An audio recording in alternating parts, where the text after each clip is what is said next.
အားလုံးပဲမင်္ဂလာပါဒီနေ့မှာတော့ကျွန်တော် daily life မှာနေရာတော်တော်များများမှာပါအသုံးပြုနေတဲ့ ChatGPT app ကအများတို့ကျွန်တော်တို့ထင်ထားတဲ့ပို့ပြီးမှအသုံးဝင်နေဆိုတာကိုသိပြီးကြပြီလားအဲ့လိုဆိုရင် ChatGPT က daily life မှာဘယ်လောက်အရေးပါလဲဆိုတာကို topic 3ခုနဲ့ဥပမာပြောပြပေးပါမယ်ပထမဆုံးအနေနဲ့ lifestyle topic မှာဆိုရင်ကိုက social media app တွေပေါ်မှာပုံနေတင်နေတဲ့ caption ဘယ်လိုပေးရမလဲမသိဘူးဆိုရင် ChatGPT ကိုတင်နေတဲ့ပုံလေးထည့်ပြီးတော့ဒီလိုလေးမေးလို့ရပါတယ်အဲ့ဆိုရင်ကိုလိုချင်တဲ့ caption တွေကိုအရင်စဉ်းစားကြရမလို့ပဲနဲ့ ChatGPT ကကူညီပေးပါလိမ့်မယ်နောက်တစ်ခုအနေနဲ့ဆိုရင်တော့ကျွန်တော်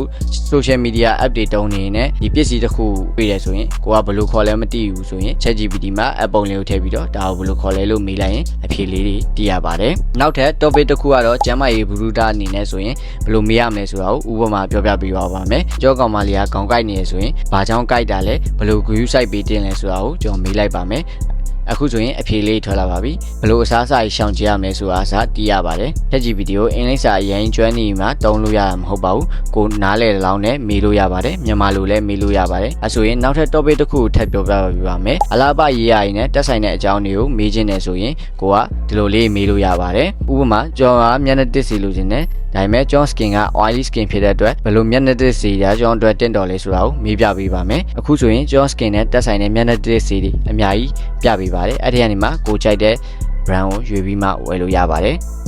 ဒါကြောင့်မို့ဘာပဲတည်ခြင်း ChatGPT ကိုအသုံးပြုဖို့အတွက်အကြံပြုပါတယ်နောက်ထပ် professional life မှာလည်း ChatGPT အကူအညီနဲ့ကို idea နဲ့ပေါင်းပြီးတော့ creative တွေလည်းဖြစ်ရမယ်အချိန်မကုန်မဲနဲ့ professional life ကိုပိုလွယ်အောင်ဘယ်လိုလုပ်ရမလဲဆိုတာကိုပြောပြပေးအောင်မှာဖြစ်ပါတယ်